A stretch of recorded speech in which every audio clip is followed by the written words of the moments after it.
नमस्कार साथियों, आपने सुना तो होगा ही ना। हमारी एक कहावत है कि early to bed and early to rise makes a man healthy wealthy and wise.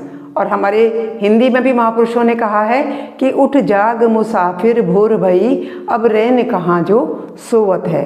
तो कहने का मतलब ये है कि ये जीवन जीने का एक मंत्र है कि जब हम जल्दी बिस्तर में जाएंगे सोने के लिए, तभी सुबह जल्दी नींद खुलेगी, और जब सुबह नींद खुलेगी तभी हमारे जो दिन भर के काम हैं वो टाइम से होंगे, और हम दिन भर क्या है, हमको क्या प्राप्त होगी, हेल्थ प्राप्त होगी। जब हेल्थ मिलेगी तो तभी हम काम भी कर पाएंगे और तभी धन भी मिलेगा, वेल्थ भी तभी मिलेगी। और हेल्थ और वेल्थ पाने के लिए क्या होना जरूरी है, हमारा वाइज होना जरूरी है, बुद्धिमान होना जरूरी है। तो हेल्थ भी, वेल्थ भी और जो मतलब विजडम है, जो बुद्धिमत्ता है, वो तीनों तभी मिलेंगी जब हम बिस्तर में जल्दी जाएंगे, और वहाँ जा कर के हमको क्या होगा, नींद टाइम से आएगी। और जब नींद पूरी हो जाएगी तो सुबह जो है हमारी टाइम से नींद भी खुल जाएगी। तो इस प्रकार हमारा जो जीवन का जो हमारा रूटीन है ना, वो बिल्कुल पटरी पे आ जाएगा। तो साथियों, किस तरीके से हो ये काम, कैसे होगा आज के जीवन में, ये काम कैसे होगा हमारा कि हम जल्दी बिस्तर पे चले जाएं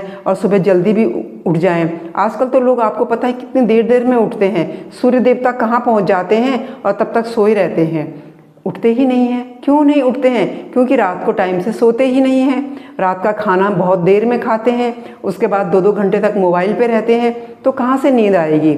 तो साथियों, यदि आप चाहते हैं कि, यदि आप स्वयं से प्रेम करते हैं, यदि आपको अपनी हेल्थ चाहिए, यदि आप चाहते हैं कि आप जीवन में कुछ कमाएं भी, यदि आप चाहते हैं कि आपका दिमाग बिल्कुल सही रहे, आप एक वाइज मैन रहें, तो आपको इस फॉर्मूले को फॉलो तो करना ही पड़ेगा।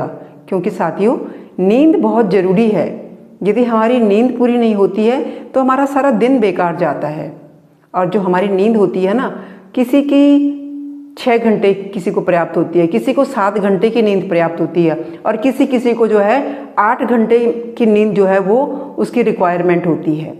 तो ये नींद तभी तो आएगी ना जब हम अपना रूटीन सुधारेंगे। तो यदि मान लो हम आज से ही अपना रूटीन सुधारना चाहते हैं तो क्या करना है, जैसे कि मान लो अभी जो है हमारा 5:30 हो रहे हैं, अभी जब मैं ये वीडियो बना रही हूँ तो 5:30 हो रहा है। तो साथियों, क्या करना है, यदि आप रात का खाना जो है ना, रात का खाना आप बेड पे जाते हैं मान लो 9:30 बजे सोने के लिए, तो आपको रात का खाना 7:30 बजे तक खा लेना है। रात का खाना आपने देखा होगा, जैन धर्म है ना, जो हमारा बहुत पुराना धर्म है, हिंदू धर्म के बाद, सनातन धर्म के बाद जैन धर्म है। जैनी लोग जो हैं सूर्यास्त के बाद खाना नहीं खाते हैं, वो सूर्यास्त में ही उनका जो रात्रि का जो डिनर है वो सूर्यास्त से पूर्व हो जाता है, उसके बाद नहीं खाते।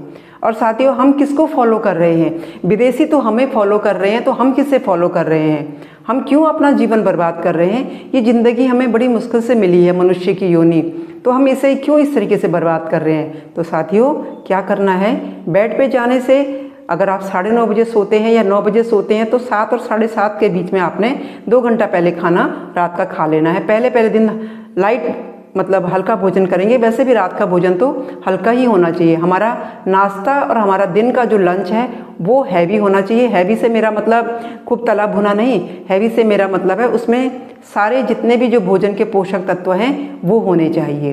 रात का खाना हमारा वैसे भी हल्का होना चाहिए, लेकिन अगर आप सोने से 2 घंटा पहले खा रहे हैं तो आप 1 आध चपाती खा सकते हैं, हल्की मूंग की दाल ले सकते हैं, आप कोई सब्जी ले सकते हैं, अच्छी लौकी की सब्जी है, तोरी की सब्जी है, इस तरीके से आप भिंडी की सब्जी, ये सब ले सकते हैं आप रात को।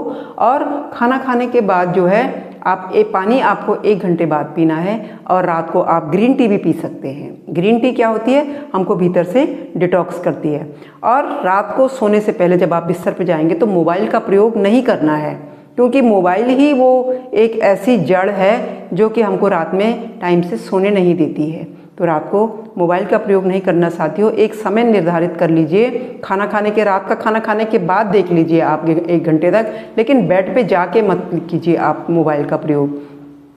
अगर आप 9:30 बजे सो जाएंगे बेड पे तो निश्चित रूप से आपको थोड़ा परेशानी होगी शुरू में, लेकिन फिर आपको जल्दी ही नींद आने लग जाएगी। वैसे मैं आपको बालासन भी बताती हूँ, आप बालासन भी कर सकते हैं, बालासन से भी जो है नींद अच्छी आ जाती है। और सुबह आप 5 साढ़े 5 बजे तक उठ जाएंगे, उसके बाद आप जो अपने प्रातःकालीन जो आप शौच इत्यादि की जो वो है उनसे निवृत्त होकर के आप अन्य कार्य जो भी होते हैं आपके, स्नान ध्यान इत्यादि, बच्चों को स्कूल भेजना, अपनी तैयारी करना, 8 बजे तक आप ब्रेकफास्ट कर लेंगे और ब्रेकफास्ट करने के 1 घंटे बाद पानी पिएंगे। और उसके बाद जो आप उसके बीच में फिर आप और पानी भी पी सकते हैं, क्योंकि पानी तो पीना ही पीना है, खूब पानी पीना है। दिन का भोजन आप जो है 12:30 से 1:30 बजे के बीच में कर लेंगे। वो आपका पौष्टिक तत्वों से भरपूर होना चाहिए, प्रोटीन युक्त। उसमें कार्बोहाइड्रेट, प्रोटीन, दही, सब्जी, दाल, सलाद इत्यादि ये सब चीज़ होनी चाहिए, क्योंकि प्रोटीन हमारे लिए बहुत ज़रूरी है, हर चीज़ ज़रूरी है। कार्बोहाइड्रेट अगर बहुत ज़्यादा खाएंगे और फिजिकली वर्क नहीं करेंगे तो मोटे हो जाओगे। तो सुबह के समय योगाभ्यास भी करना है। सुबह अगर वो योगाभ्यास नहीं कर पा रहे तो शाम को करेंगे। तो साथियों, इस तरीके से यदि आप अपनी एक अच्छी दिनचर्या बना लेंगे तो आप हेल्दी भी बनेंगे, वेल्दी भी बनेंगे और वाइज भी बनेंगे और सब कुछ सही ढंग से चलेगा। तो फिजिकली